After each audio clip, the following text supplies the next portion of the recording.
जानकी जी चली और गोस्वामी जी वर्णन करते हैं कंकण किंकणी नो और धोरी सोने करे दो और धोरी सोने कंकण किंकणी नो और धोरी सोने कंकण के कर दो और धोरी सोने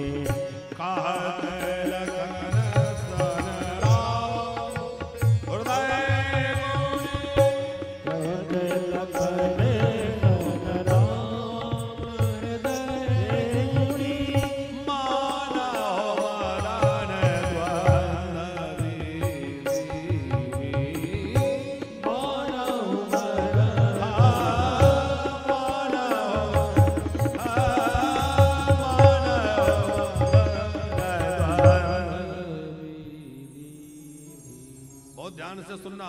जब जानकी जी चली तो उनके आभूषण बजे, तो क्या क्या बजे? कंकण, किंकणी और नूपुर। कंकण माने तो सब समझते ही है। किंकणी क्या होती है? कमर की करधनी को किंकणी बोलते हैं। नूपुर पैर की पायजेब। तो तीनों बजे। अब कंकण, किंकणी, नूपुर सब बज रहे हैं। गणेश प्रसाद जी विचार करिएगा कि जब कोई चलेगा तो हाथों के कड़े पहले बजेंगे कि पैरों के जो नूपुर है वो पहले बजेंगे? पहले चलेगा तो पहले पैर का जो आभूषण है वो बजेगा, हाथ का बाद में हाथ लेगा। तुलसीदास जी कहते हैं पहले कंगन बजे, फिर कमर की करधनी बजी, फिर नूपुर बजा। क्यों? बोले जानकी जी को एक डर लग रहा था कि कहीं ऐसा तो नहीं कि कोई और हो जिनको मैं देखने जा रही हूं। वो मेरे प्राण वल्लभ श्री राम ही है कि कोई और है? थोड़ा भयभीत थी इस बात से। तो अब लताएं हैं, लताओं की ओट में राम जी हैं, दिखाई दे नहीं रहे। तो उन्होंने सोचा कि मैं अपनी हथेलियों को ऊपर करूं। तो जानकी जी के श्री अंग में जो आभूषण है वो भी सजीव है, निर्जीव नहीं है। वो बोल सकते हैं, देख सकते हैं। तो जानकी जी ने सूर्य भगवान को प्रणाम करने के बहाने अपने दोनों भुजाओं को उठाया।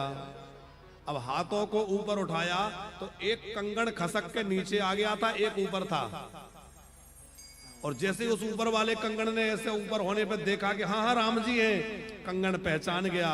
और ऊपर वाला कंगन खसका और नीचे वाले में आके टकराया और आवाज हुई। तो उसमें क्या बोला? वो बोला कि हाँ हाँ राम जी ही हैं, बिल्कुल वही है। कंकण खसक के इसमें टकराया तो पहले कंगन बजा और जैसे ही सुना राम जी हैं तो थोड़ा अंग स्फुरण हुआ। तो कमर की करधनी बजी और फिर चली तो जो है पैरों के नूपुर बजे। इसलिए गोस्वामी जी कहते हैं पहले कंगन बजे, फिर करधनी बजी, फिर नूपुर बजे। राम जी ने कहा लक्ष्मण, जिनके लिए ये धनुष यज्ञ हो रहा है ये वही मिथिलेश नंदिनी जानकी हैं। ये वही जानकी जी आ रही हैं। जासु बिलोक अलौकिक शोभा सहज पुनीत छो मोर मन शोभा। इनको देखकर मेरा मन सहज इनकी ओर खिंच रहा है। क्यों ना खिंचे, आखिर अनादि दंपत्ति है। ये लौकिक नहीं अलौकिक है। उसी समय लक्ष्मण जी ने राम जी का श्रृंगार किया। तो कैसा श्रृंगार किया है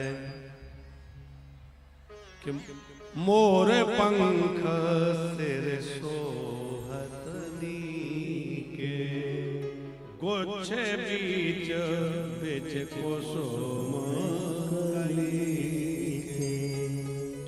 लक्ष्मण जी ने राम जी का श्रृंगार बड़ा अच्छा कर रखा है। अब ध्यान से सुनना, जो खिले हुए पुष्प थे वो तो राम जी ने पूजा के लिए उतार लिए। कुछ कलियां थी जो अभी खिली नहीं थी, कली। अच्छा, वो मन में सोच रहे थे कि हम भी खिल गए होते तो राम जी के हाथों में पहुंच गए होते, पर हम खिले नहीं है इसलिए हमें राम जी ने तोड़ा नहीं। लक्ष्मण जी उन पुष्पों की उस पीड़ा को समझ गए और लक्ष्मण जी ने क्या किया, उन कलियों को तोड़ लिया और उन कलियों को तोड़ करके सुंदर गजरा बना के राम जी के मस्तक पर धारण करा दिया। उन कलियों को राम जी के सिर पे पहुंचा दिया। गुच्छ बीच बीच कुसुम कली के कलियों को कहां पहुंचा दिया? राम जी के सिर पे। और संकेत बड़ा प्यारा है कि जो अपनी साधना के द्वारा इतने परिपक्व हो गए उनको तो राम जी स्वीकार कर लेते हैं, पर हम जैसे जिनके पास कोई साधना नहीं है, जो अभी खिले नहीं है, कलियां हैं, उनका क्या हो?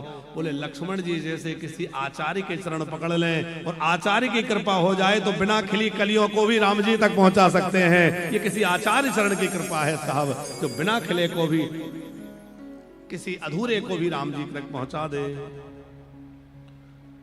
एक लता के सामने से राम जी आए और राम जी के मंगलमय स्वरूप को जानकी जी ने देखा, और पहली बार जानकी जी ने राम जी को देखा है, राम जी ने जानकी जी को देखा है, एक दूसरे के सामने हुए हैं। अद्भुत साहब, क्या कहना है। एक दूसरे को देखकर बस देखते ही रह गए। राम को देख करके जनक नंदिनी, अरे बाग में वो खड़ी है कि राम देखे सिया को, सिया राम को, राम देखे सिया को, सिया राम को। चारों अखियां लड़ी रह गई, चारों अखियां लड़ी रह गई। राम को देख करके जनक नंदिनी, राम को देख करके जनक नंदिनी, अरे बाग में वो खड़ी रहे। अद्भुत आनंद हुआ है श्री सीताराम जी का। प्रथम मिलन यहाँ गोस्वामी जी करा रहे हैं। पहली बार राम जी जानकी जी के सामने हैं, जानकी जी राम जी के सामने हैं। मेरे सरकार दोनों एक दूसरे को निहार रहे हैं। अब बड़ी देर जानकी जी देखती रही, फिर सोचा आंखें बंद कर लूं तो जो सामने स्वरूप है उस राम जी के स्वरूप को आंखों के रास्ते से अंदर ले गई। कहां? हृदय में। और हृदय में ले जा करके दोनों आंखें बंद कर ली। क्यों? बोले कहीं निकल के भाग न जाए, इसलिए आंखें बंद कर ली।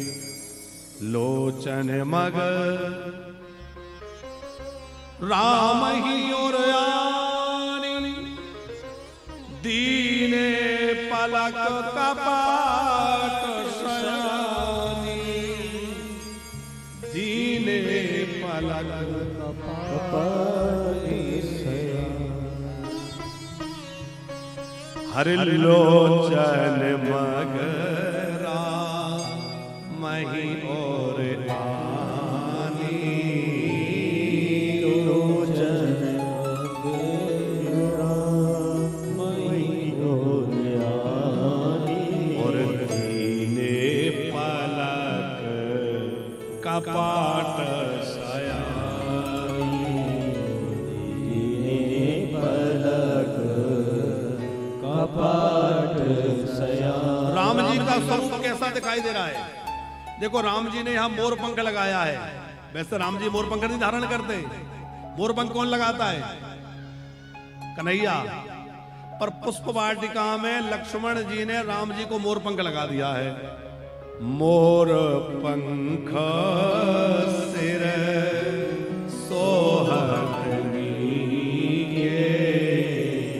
और कुछ बीचे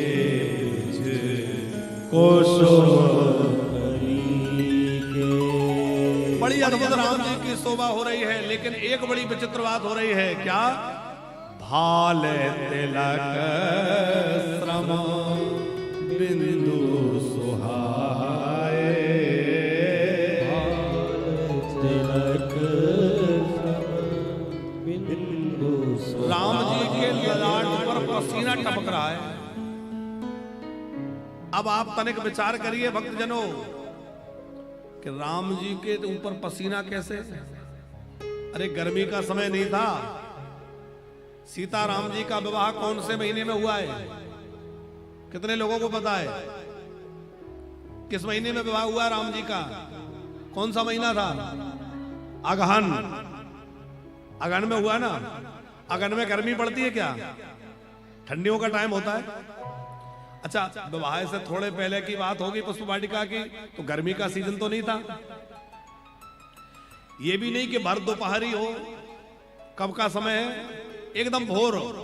जब तो पूजा के पुष्प लेने गए, पूजा कब होती है, सवेरे सवेरे, तो सुबह का समय है, ठंडियों का मौसम है।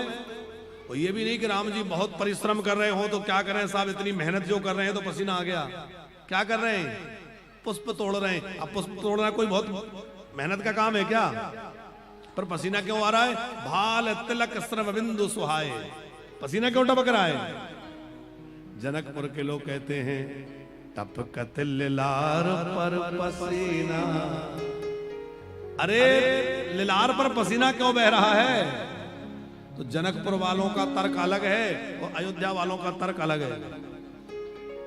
जनकपुर वाले कहते इसलिए पसीना टपक रहा है कि सोचते थे कि बहुत सुंदर हैं, पर जब जानकी जी के सामने आए तो पसीना पसीना हो गए। बोले सुंदरता तो ऐसी होती है, जानकी जी की सुंदरता देख के पसीना पसीना हो गए। लेकिन हमारे अयोध्या के लोग, अब आप लोग तो अयोध्या क्षेत्र के ही हैं, अयोध्या का भाव अलग है। बोले भैया किसी को बंद कमरे में आप बंद कर दो, खिड़की दरवाजे बंद कर दो, हवा जाने का रास्ता ना हो तो बेचारा पसीना पसीना होगा कि नहीं। तो लोगों ने कहा भाई राम जी तो बगीचे में खड़े हैं। बोले नहीं, बगीचे में दिख रहे हैं, पर जानकी जी अपने नेत्रों के मार्ग से हृदय रूपी अपनी कोठरी में ले गई और पलक बंद कर दिए। तो बोले राम जी जानकी के हृदय कोठरी में बंद हो गए, इसलिए राम जी को पसीना आ गया, क्योंकि बेचारे बंद हो गए। दीने पलक कपाट सयानी।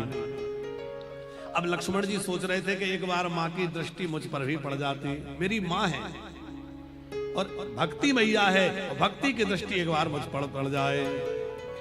किस्सा को चिसिए तब नयन उघारे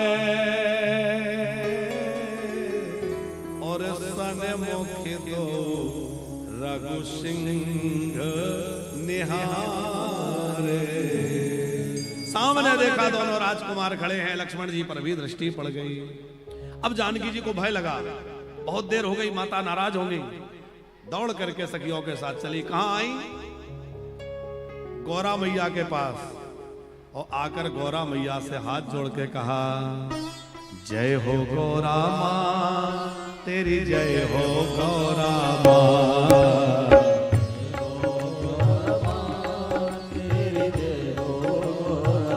जिन बेटियों के विवाह में विलंब हो रहा हो, जिनको इच्छित वर की कामना है, वो इन पंक्तियों का रोज पाठ किया करें।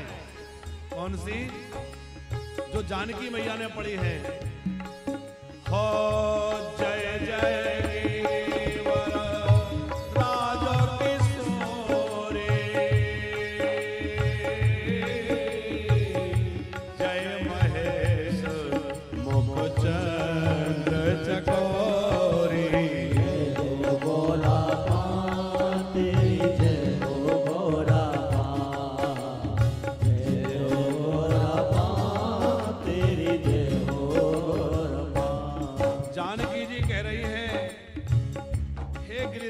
तनया हिमालय पुत्री आपकी जय हो। हे भगवान शंकर की मुखचंद्र चकोरी आपकी जय हो। हे गणेश जी और कार्तिकेय जी की माता आपकी जय हो। जय गजवदन षडानन माता, जगत जननी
गले में जो पुष्पहार था वो माला खसक गई। माँ की मूर्ति मुस्कुरा गई और मूर्ति मुस्कुराई और माला खसकी। विनय प्रेम बस भई भवानी, प्रेम बस भई भवानी, खसी माल मूर्ति मुस्कानी, खसी माल मूर्ति मुस्कानी। अब माला खसकी, जानकी जी को लगा कि माँ प्रसन्न है। माँ का आशीर्वाद देखो, आप पूजा कर रहे हो और भगवान के ऊपर से अचानक पुष्प नीचे आ जाए, आपके सामने पुष्प, आपके हाथ में पुष्प आ जाए, तो समझ लो भगवान की कृपा हो गई, उनका आशीर्वाद आपको मिल गया है। वो आशीर्वाद है उनका। एक संत कह रहे थे माला क्यों छोड़ दी जानकी जी ने, वो गौरा मैया ने माला क्यों गिरा दी गणेश प्रसाद जी। बोले बात यह है कि वो माला जानकी जी नहीं पहनाई थी। अब जानकी जी ने माला पहनाई, जानकी जी के हृदय में राम जी विराजे हैं, क्योंकि अभी अभी बिठा के लाई ना राम जी को, अंदर बिठा के लाई और लाके आके माला पहनाई। तो गौरा जी डर गई कि एक बार गलती से मैंने जानकी का रूप बनाया, भोले बाबा ने त्याग कर दिया। अब इनके अंदर राम जी बैठे हैं, इनने मुझे माला पहनाई, कहीं भगवान शंकर इसका कोई अर्थ ना लगा ले, नहीं तो मेरा फिर से त्याग कर दे, इसलिए जल्दी से माला उतारी। खसी माल मूर्ति मुस्कानी, खसी माल मूर्ति मुस्कानी। फिर गौरा मैया के मंदिर से बड़ी मंगलमय आवाज आई, हे जानकी चिंता मत करो, तुम्हारे मन में जो वर बसा हुआ है वो तुम्हें मिलेगा। सुनो सी सत्य आशीष हमारे,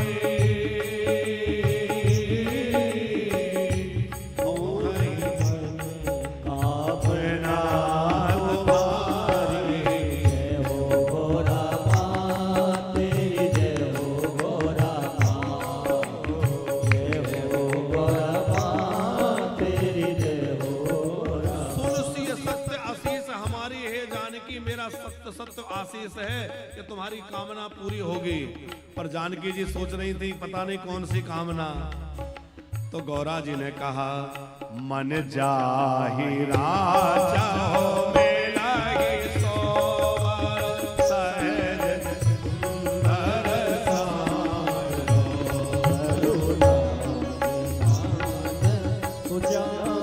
शील सदेह जानत राम। तुम्हारे मन में जो रचा बसा है वही वर तुम्हें मिलेगा। मन जाहि राचा हो। जानकी जी कह रही हैं और स्पष्ट करो।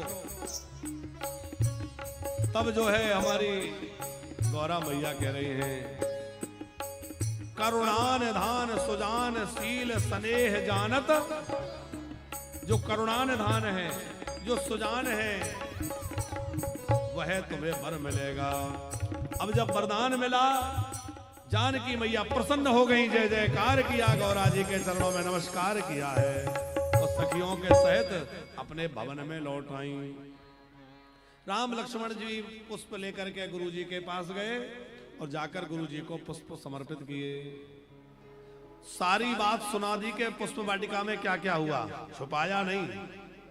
और गुरु जी ने जब बात सुनी तो क्या कहा, सुफल मनोरथ हो ही तुम्हारे, राम लखन सुनो भय सुखारी। राम लक्ष्मण प्रसन्न हो गए, गुरु जी का आशीर्वाद मिल गया। गुरु जी ने भगवान की पूजा करी और गुरु जी ने कहा बेटा राम, वत्स लक्ष्मण जल्दी करो, अब हम लोगों को धनुष यज्ञ में चलना है, क्योंकि बहुत लेट हो जाते हैं, 11:30 बज जाते हैं। बोले जल्दी चलो हम लोग भी लेट हो जाते हैं ना, तो बोले जल्दी धनुष यज्ञ में चलो। तो जैसे ही राम जी लक्ष्मण जी गुरु जी के साथ विश्वामित्र जी के साथ धनुष यज्ञ में गए, जैसी जिसकी भावना है वैसे दिखाई दे रहे हैं। आहा, बड़ी अद्भुत वह सभा सजी हुई है। जहां धनुष यज्ञ होना है वो भूमि बहुत सजी हुई है, बड़े बड़े राजा महाराजा आए हुए हैं और उन राजा महाराजाओं के बीच में राम लक्ष्मण गुरु विश्वामित्र जी के साथ जा रहे हैं और जैसी जिनकी भावना है वो राम जी को उसी रूप में देख रहे हैं। जिनकी रही भावना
चले आ रहे हैं।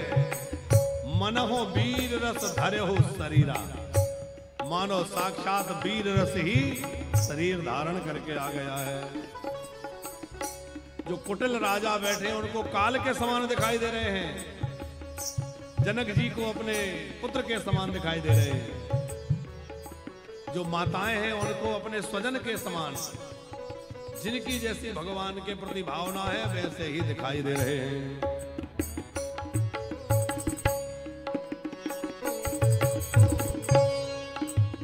अब जो है जैसे ही राम लक्ष्मण पहुंचे, जनक जी ने उठ करके विश्वामित्र जी का आदर किया। आओ आओ महामुनि पधारिए। और सब मंचन ते मंच, एक सब मंचों से एक विशाल मंच लगा हुआ है, उस पर राम लक्ष्मण के साथ गुरुजी विराज गए, उनके साथ राम लक्ष्मण बैठ गए। अब जब गुरुजी के साथ राम लक्ष्मण विराज गए तो महाराज जनक ने कहा कि सुनो, मेरा जो प्रण है वो सबको सुना दिया जाए। बंदी जनों ने सबको प्रण सुनाया कि भाई जो भी धनुष उठाएगा उसके साथ जानकी का विवाह कर दिया जाएगा। और जैसे ही सबने सुना तो लोग व्याकुल हो रहे थे कि हमसे पहले कोई ना तोड़ दे।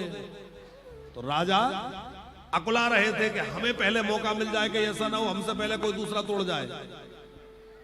और जिसका नंबर आता है बड़े ताव में उठता है, परिकर बांध उठे अकुलाई और चले इष्ट देवन शरणाई। कमर में फेंटा कस के और अपनी भुजाओं का बल देखते हुए धनुष के पास जाता है और जैसे ही धनुष के पास जाता है बड़ा जोर लगाता है, लेकिन तिल भर भूमि न सके छड़ाही। एक तिल के बराबर भी भूमि को नहीं छुड़ा सका, हिला भी नहीं सका कोई। अच्छा, अब आप मजे की बात देखिए, सब राजा अपने अपने इष्ट देवताओं को प्रणाम करके जा रहे हैं, लेकिन इष्ट देवता भी परेशान है। गणेश प्रसाद जी, मान लो भगवान शंकर के 100 भक्त राजा हैं, 100 राजा ऐसे हैं जो शिव जी के भक्त हैं। तो एक तो कह रहा है कि हे भोले बाबा मुझसे धनुष उठवा दो, और जो 99 बैठे हैं वो कह रहे हैं हे भोले बाबा इससे मत उठवा देना, नहीं तो हम क्या उठाएंगे। तो भोले बाबा एक की माने कि 99 की।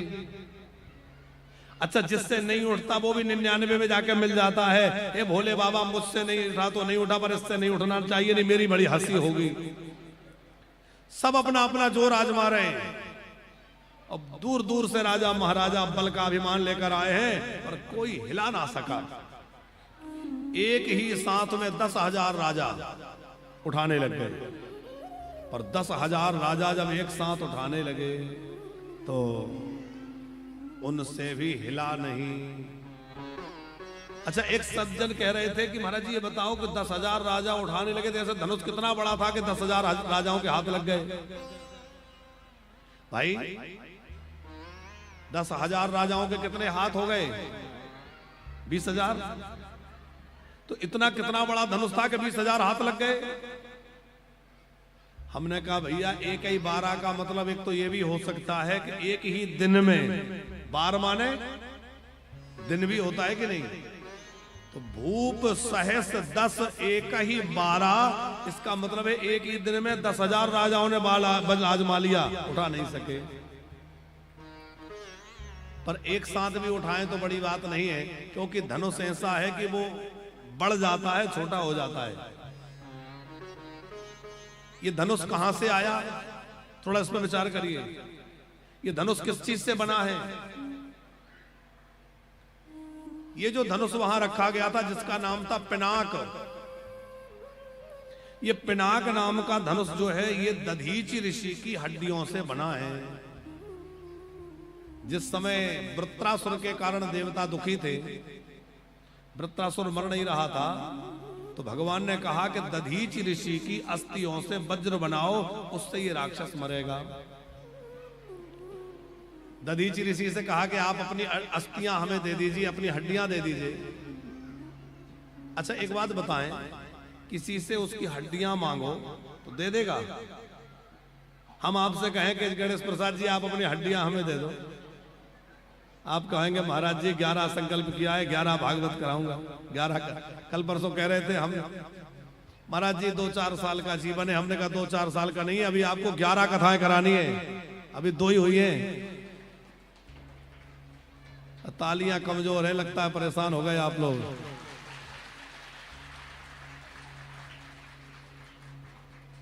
किसी से हड्डियां मांगो तो वो हड्डियां देगा नहीं, बल्कि आपकी हड्डियां तोड़ देगा है। पर दधीचि ऋषि से उनकी अस्थियां हड्डियां मांगी गई। हंसते हंसते उन्होंने कहा कि चलो देव कार्य में मेरे शरीर का उपयोग हो रहा है, इससे अच्छी क्या बात होगी। पर जब वो अपनी अस्थियां देने लगे तो उनकी आंखों में आंसू आ गए,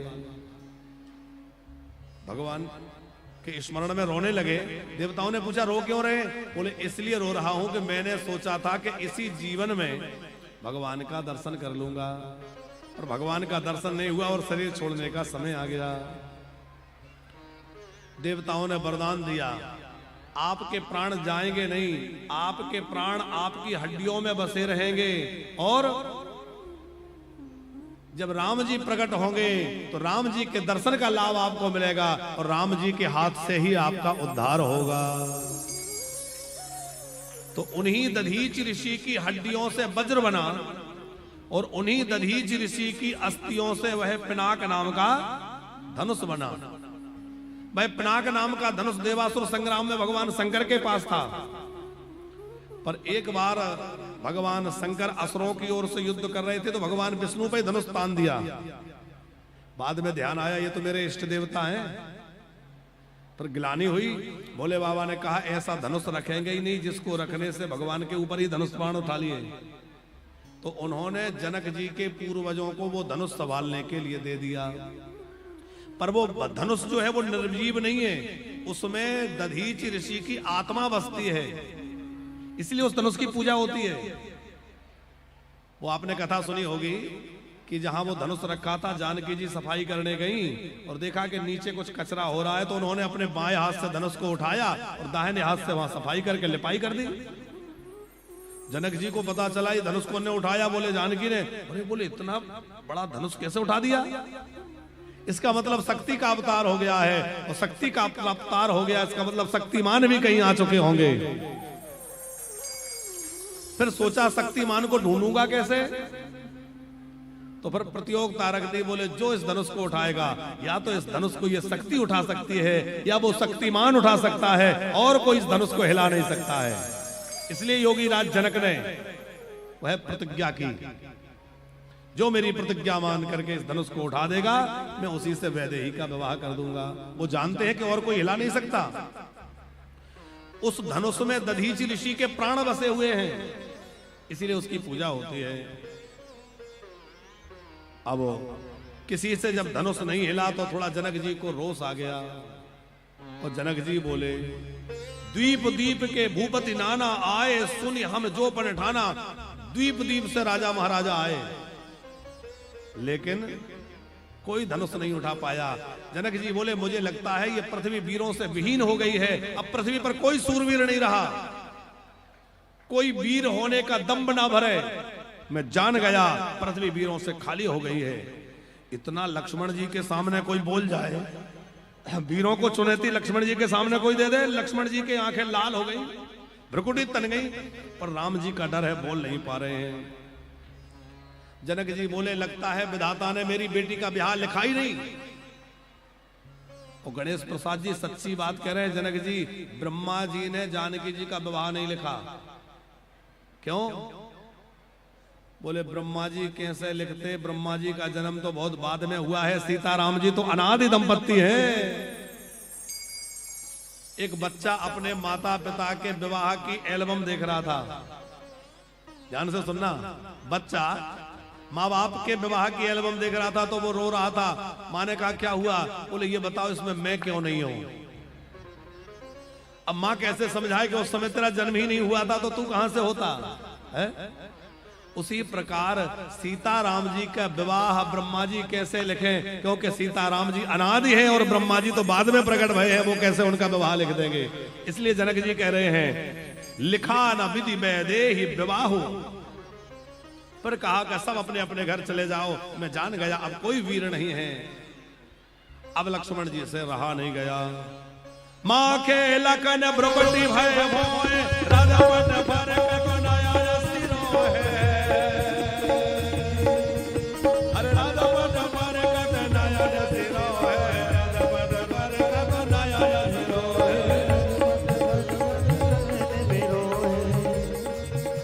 ओ मां के लखन गोटेल भय भोए, लक्ष्मण जी की भौहें तन गई, होंठ फड़कने लगे, तमतमा उठे और क्रोध में बोले कहीं जाना का जसवान उचित वाणी, विद्यमान रघुकुल मणि जानी, विद्यमान रघुकुल मणि जानी। कहीं जाना का जसवान उचित वाणी, विद्यमान रघुकुल मणि जानी, विद्यमान रघुकुल मणि जानी, विद्यमान रघुकुल मणि जानी। अच्छा, लक्ष्मण जी से किसी ने कहा कि तुम कौन सा उचित बोल रहे हो? अरे इतनी बड़ी सभा है, बड़े बड़े लोग बैठे और आप योगी राज जनक जी जो तुम्हारे पिता की उम्र के हैं उनके लिए सीधा जनक, न राजा कह रहे हो, न राजन कह रहे हो, न जनक जी कह रहे हो, कुछ नहीं, सीधा कह रहे हैं कहीं जनक जैसा अनुचित वाणी। लक्ष्मण जी बोले देखो, जब भी राम जी के ऊपर कोई बात आएगी तो लक्ष्मण बैठा नहीं रह सकता। क्यों? बहुत ध्यान से सुनना गणेश प्रसाद जी, लक्ष्मण जी हैं फणी। कौन है? शेषनाग है। लक्ष्मण जी शेष अवतार है कि नहीं? तो लक्ष्मण जी हैं फणी, फणी मतलब सर्प होता है, और राम जी हैं मणि, रघुकुल मणि। मणि पर संकट आ जाए तो क्या फणी माने सर्प चुपचाप बैठा रहेगा? मणि पर संकट आएगा तो सर्प फुंकार मार देगा। बोले रघुकुल मणि के सामने जब अनुचित वाणी कही तो लक्ष्मण जी जो है क्रोध में भर गए। अच्छा, दूसरी बात, राम जी की कीर्ति झंडा है और लक्ष्मण जी उसके नीचे लगने वाला डंडा है। तो झंडा ऊंचा तो तभी होगा जब झंडा ऊंचा कब होगा? जब डंडा खड़ा होगा। तो लक्ष्मण जी खड़े ना हो तो मानो डंडा खड़ा नहीं हुआ, और डंडा खड़ा ना हो तो राम जी की पताका कैसे फहराए? इसलिए लक्ष्मण जी खड़े हो गए ताकि राम जी की विजय पताका फहरा जाए। राम जी की विजय पताका, यश पताका फहराने के लिए लक्ष्मण जी खड़े हो गए। राम जी ने इशारा किया लक्ष्मण बैठ जाओ। लक्ष्मण जी तुरंत बैठ गए। हाँ, पहले तो लक्ष्मण जी ने बड़ी बड़ी बातें कही।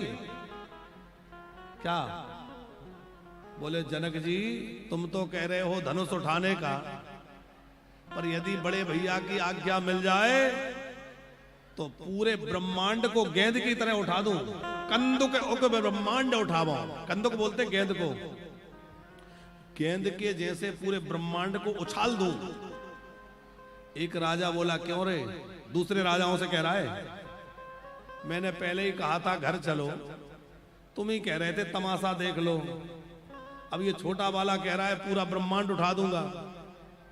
दूसरा बोला तकलीफ क्या है, उठाएगा तो उठ जाएंगे और रखेगा तो रखा जाएंगे।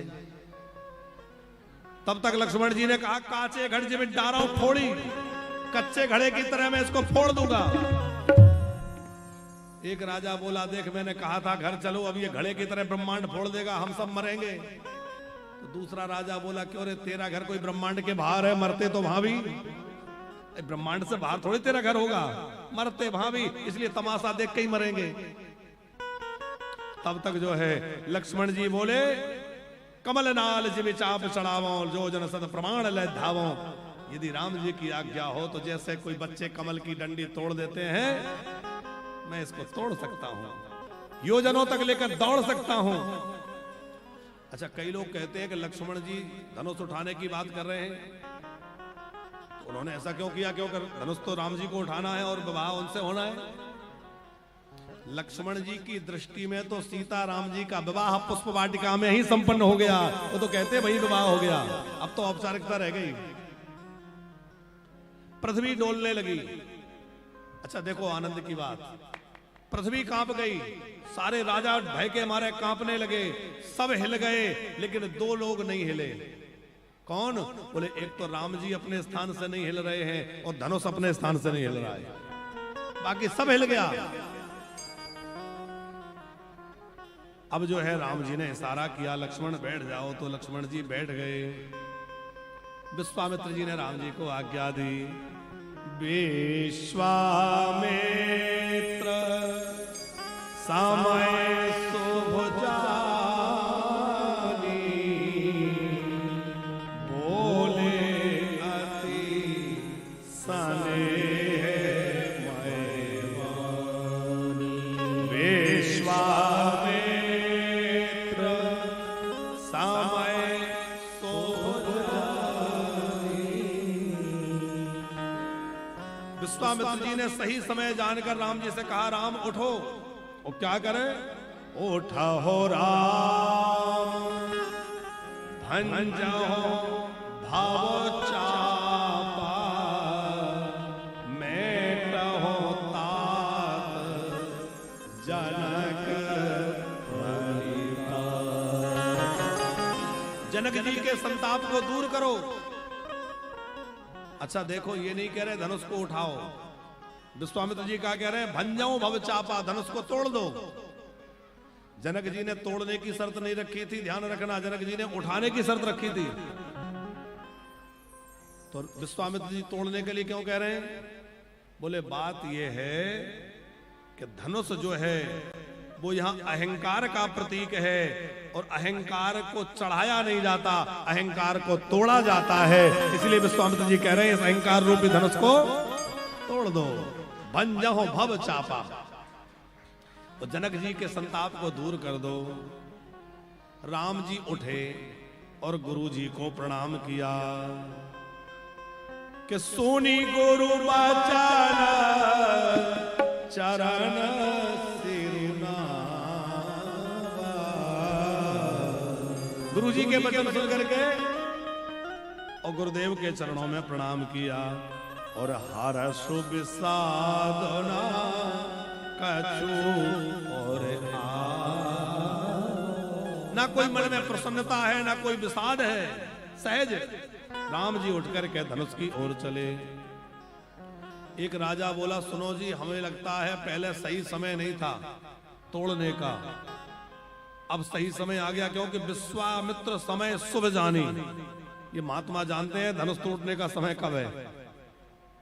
राम जी चले। जनक राज जी की जो पत्नी सुनैना जी हैं, जानकी जी की मैया सुनैना जी कह रही है ये क्या करवा रहे हो? इतने बड़े बड़े राजा महाराजाओं से धनुष नहीं टूटा, इस बच्चे को तोड़ने के लिए भेज रहे हो? अरे इस बच्चे की कोमलता तो देखो, कितना सुकुमार छोटा सा बच्चा, ये तोड़ेगा? कुछ साथ की सहेलियों ने समझाया, मां ऐसा मत सोचो, देखने में सूर्य छोटे से दिखते हैं पर पूरी पृथ्वी का अंधकार दूर कर देते हैं। मंत्र छोटा सा होता है पर बड़े बड़े देवता उसके बस में हो जाते हैं। अंकुश छोटा सा होता है पर इतना बड़ा हाथी उसके बस में होता है। तो कभी भी इनको छोटा मत समझिए। कोई क्या कर दे कौन जानता है?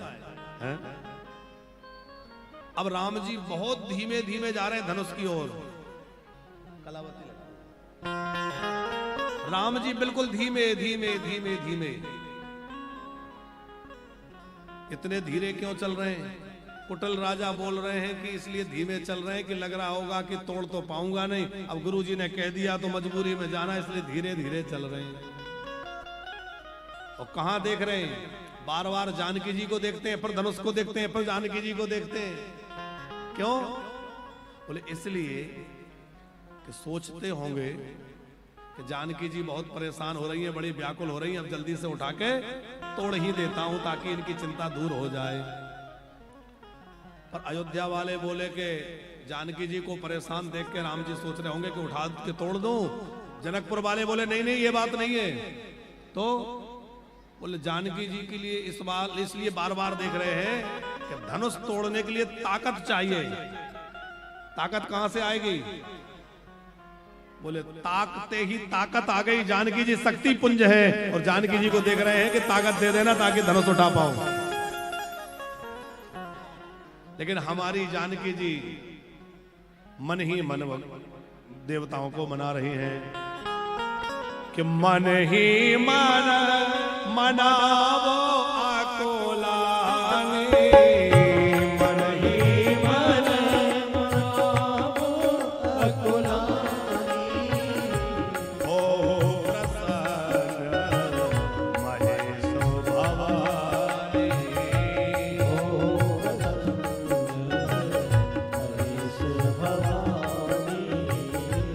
सबसे पहले भगवान शंकर जी को मनाया गौरा जी ने, उन्होंने सीता जी ने। क्यों? शिव जी को क्यों मना रही हैं? क्योंकि हे भोले बाबा ये धनुष आप ही का है, आप कृपा करके ये धनुष उठवा दीजिए, इसलिए शिव जी को मना रही हैं। फिर ध्यान आया कि कहीं ऐसा ना हो भगवान शंकर ध्यान में बैठे हो, समाधि में बैठे हो।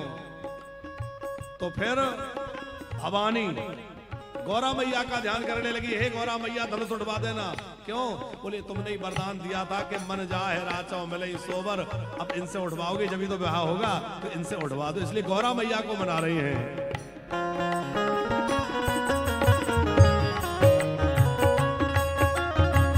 गणनायक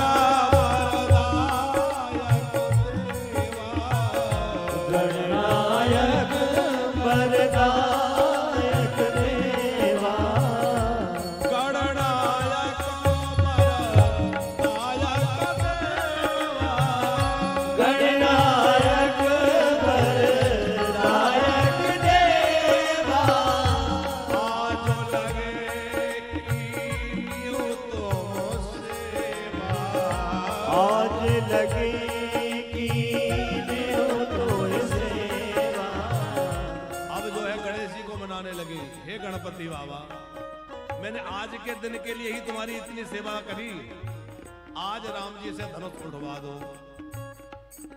गणेश जी मन ही मन बोले कि हम ही मिले धनुष का कम वजन कराने। बोले क्यों आप नहीं करा सकते?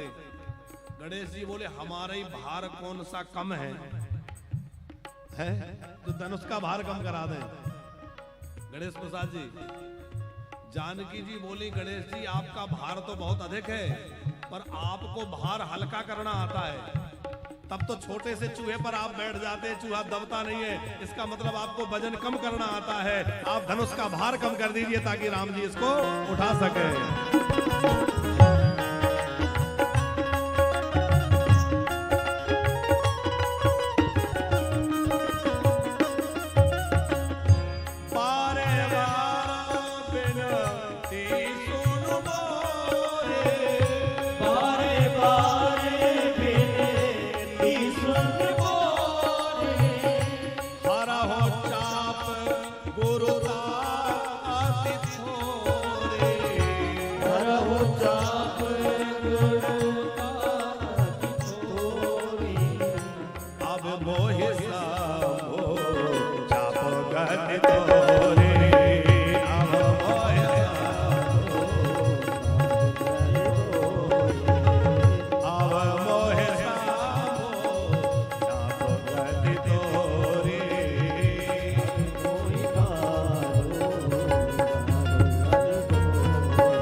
धनुष अब मुझे तुम्हारी ही आश्रय है।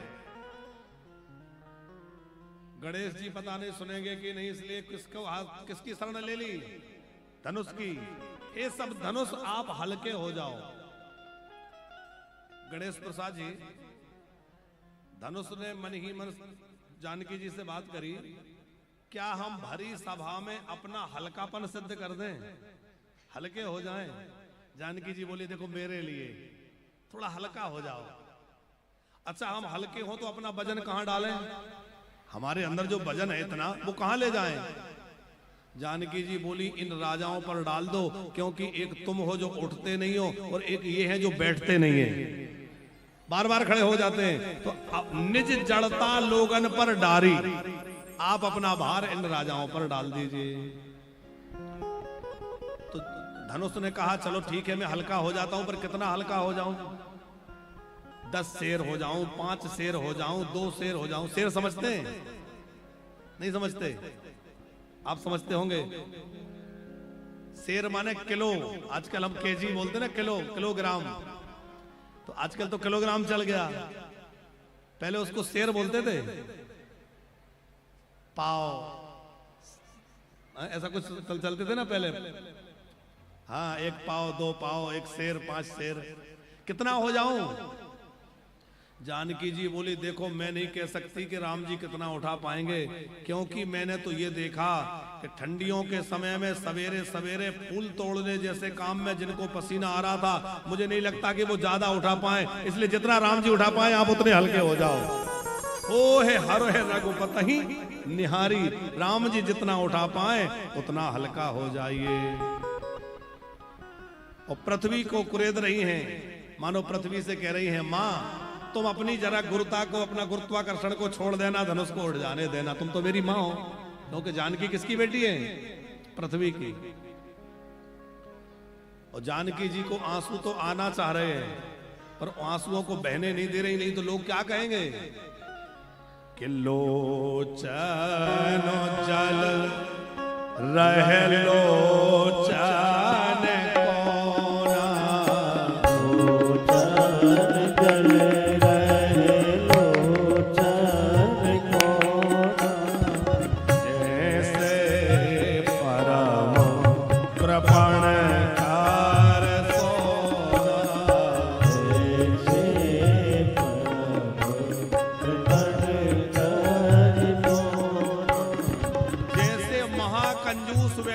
धन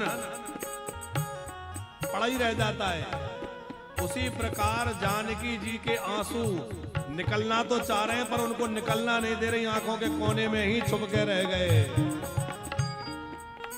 अब राम जी बड़े धीरे धीरे धीरे धीरे आगे बढ़े, और राम जी ने गुरु जी को प्रणाम किया। गोरही प्रणाम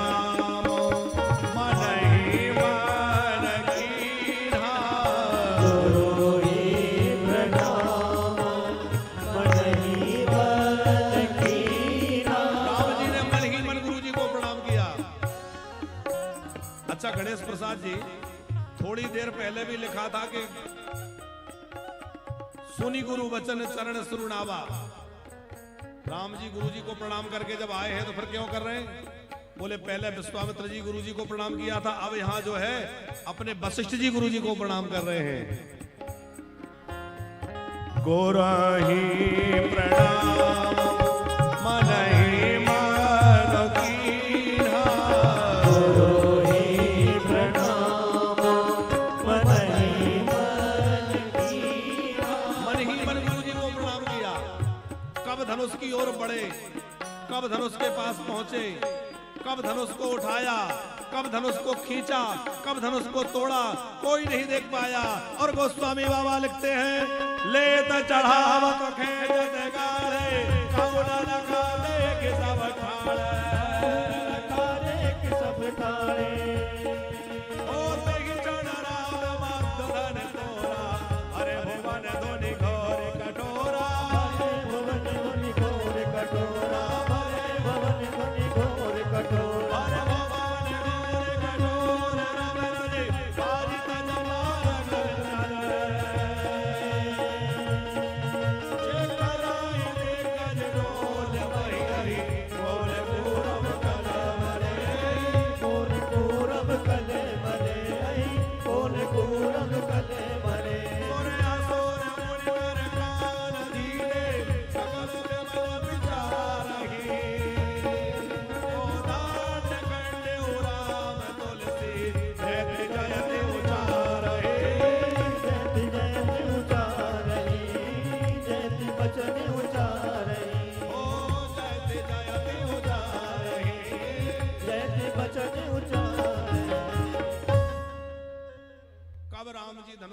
पास गए, कब उसको छुआ, पकड़ा, उठाया, कोई कुछ नहीं देख पाया।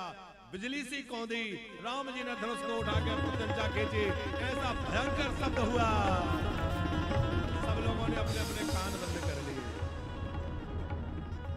इतना जोर का शब्द हुआ कि समुद्र में खलबली मच गई, पर्वत खसकने लगे, पृथ्वी कंपायमान हो गई, घोर गर्जना भई। और राम जी ने धनुष को कहां से तोड़ा? बोले ते ही क्षण राम मध्य धनु तोड़ा। कहां से तोड़ा? बोले मध्य में से तोड़ा। अच्छा, मध्य शब्द के पर महात्माओं ने बहुत अर्थ किए हैं। बोले अकेले में नहीं तोड़ा, सभा के मध्य तोड़ा, इसलिए लिखा है ते ही क्षण राम मध्य धनु तोड़ा, सबके मध्य में तोड़ा। एक बोले कि नहीं, इसलिए मध्य लिखा है कि राम जी ने धनुष को ना ऊपर से तोड़ा, ना नीचे से तोड़ा, बीच में से तोड़ा। एक बोले इसलिए लिखा है कि राम जी ने ना बचपन में तोड़ा, ना बुढ़ापे में तोड़ा। कब तोड़ा? बोले बीच की अवस्था में। बोले ते ही क्षण राम मध्य धनु तोड़ा,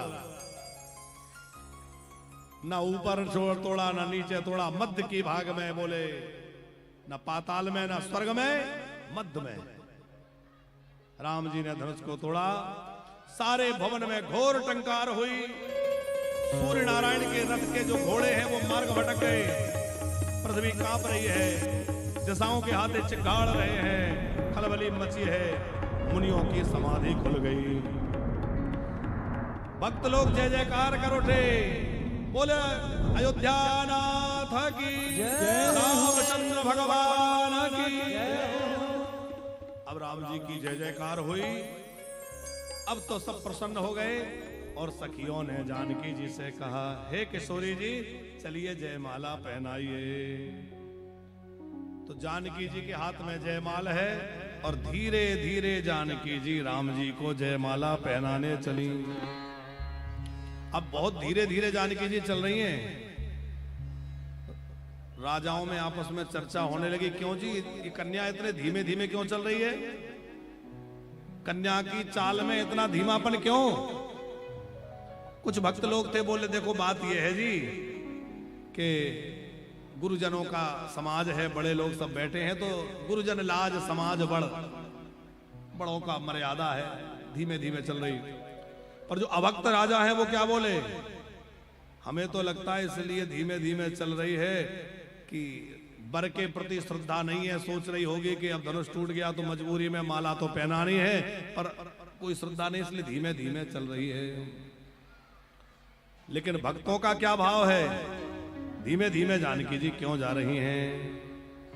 जानकी जी कह रही हैं कि तुम धनुष तोड़ने के लिए गए थे, जब बहुत धीरे धीरे गए थे, तो मैं भी जयमाला पहनाने आऊंगी तो जैसा था गुमान आपको कमान खींचने में, वैसी ही मैं भी स्वाभिमानता दिखाऊंगी, और तुमने तरसाया धनुष तोड़ने में तो मैं भी जयमाल छोड़ने में तुम्हें तरसाऊंगी। तुम भी धीरे धीरे आ रहे थे, हम भी धीमे धीमे जाएंगे। बड़े धीरे धीरे जानकी जी चली जा रही हैं और सखियां गीत गाती भाई जानकी जी के साथ चली जा रही हैं।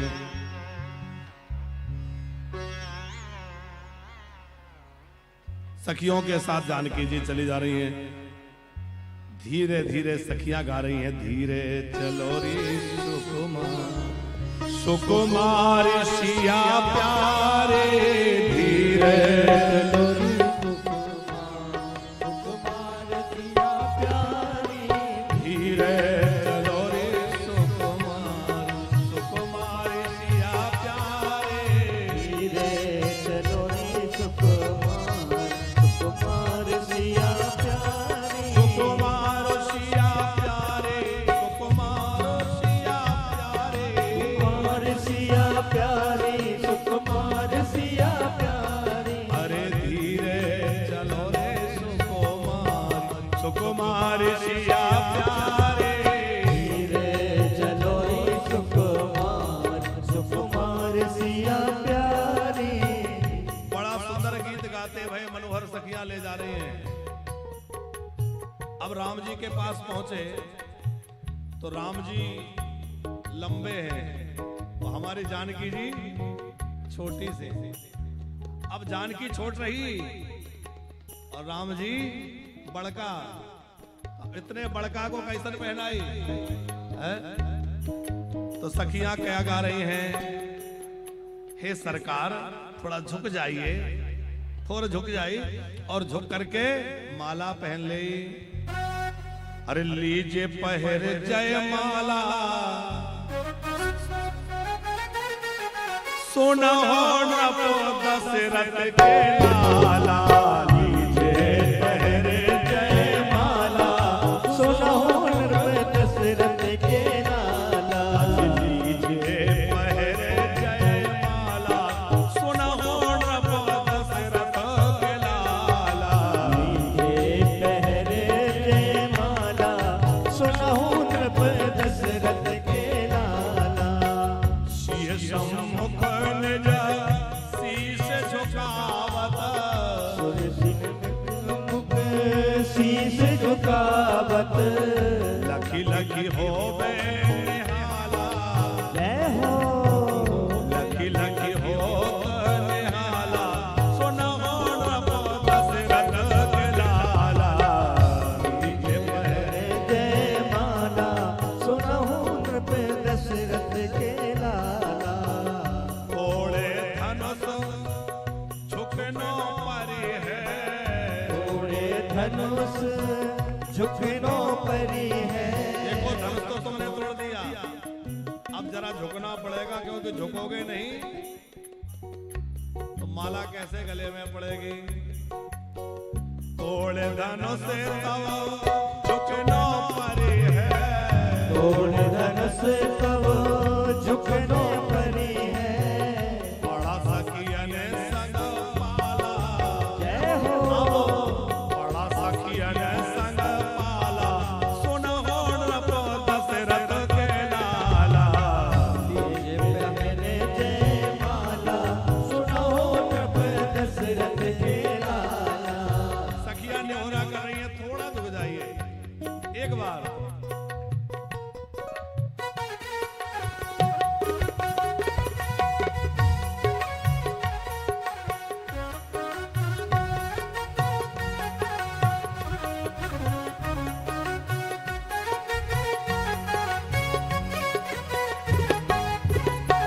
अच्छा आप देखिए, राम जी तो बड़े सरल हैं, सीधे सखियों ने कहा झुक जाओ, तुरंत झुकने लगे। गणेश प्रसाद जी, अब जैसे ही राम जी झुकने लगे तो एक सखी क्या बोली, क्यों हमने तो सुना था कि रघुवंशी किसी के आगे झुकते नहीं है, ये तो झुक रहे हैं।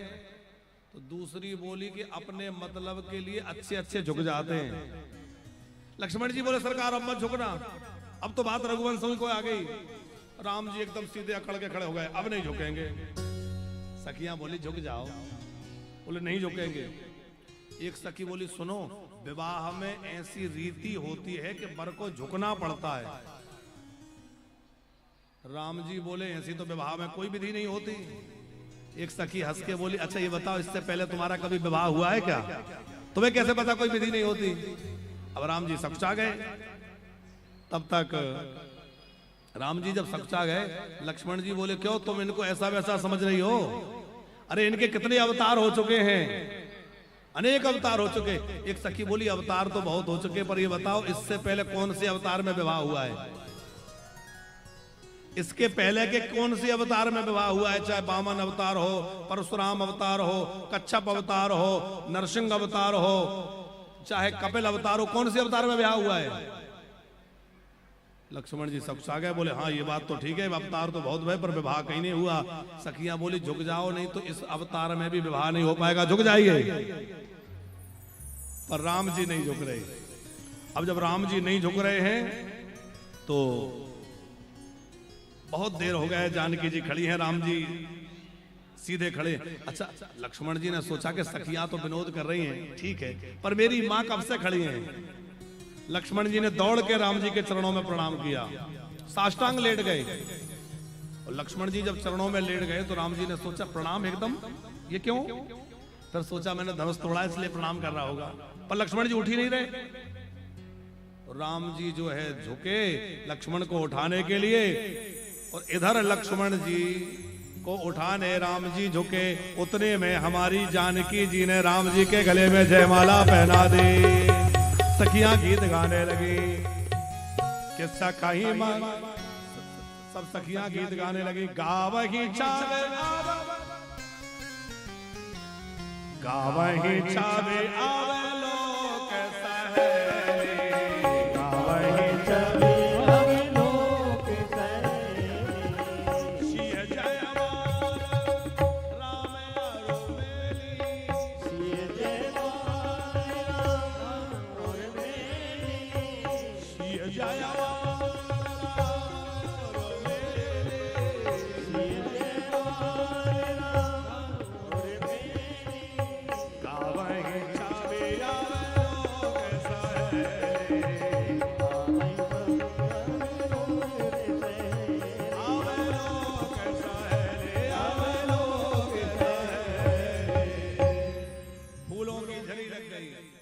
पुष्प बरसाने लगे, जय जयकार होने लगी है। बोले श्री सीताराम जी महाराज की जय हो, जय हो। श्री सीताराम जी की जयमाला हो गई।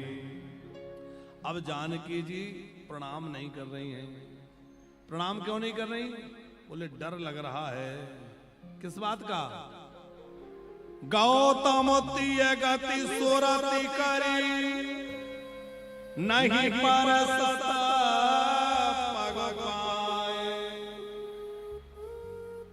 इनके चरणों से छूने से एक शिला नारी बन गई थी। तो तुम्हें क्या खतरा है? बोले मैं नारी कहीं शिला बन गई तो इनकी सेवा कैसे करूंगी। मन बेह से रघुवंश मणि प्रीति अलौकिक जानी, प्रीति अलौकिक जानी। अब जो कुटिल राजा बैठे थे, गणेश प्रसाद जी, जो कुटिल राजा बैठे थे वो बोले सुनो, ये नहीं कि धनुष तोड़ने से ब्याह हो जाएगा। हम लोग कोई ऐसे ही आए थे? हम लोग कोई फालतू हैं क्या? एक बोला सुनो, ये बच्चा ने धनुष तोड़ दिया, क्या हम नहीं तोड़ सकते थे? हमने तो जानबूझ के नहीं तोड़ा। दूसरा बोला अब जो हुआ तो ठीक है, इस बच्चे को बंदी बना लो। जनक जी सहायता करें तो इनको भी बंदी बना लो। जो विदेह कछु करें सहाय जी तो समर सहित दो भाई। एक राजा बोला क्यों रे, अभी कुछ नया पराक्रम आ गया कि वही पुराना पराक्रम है? धनुष उठाते समय तुम्हारा बल कहां चला गया था?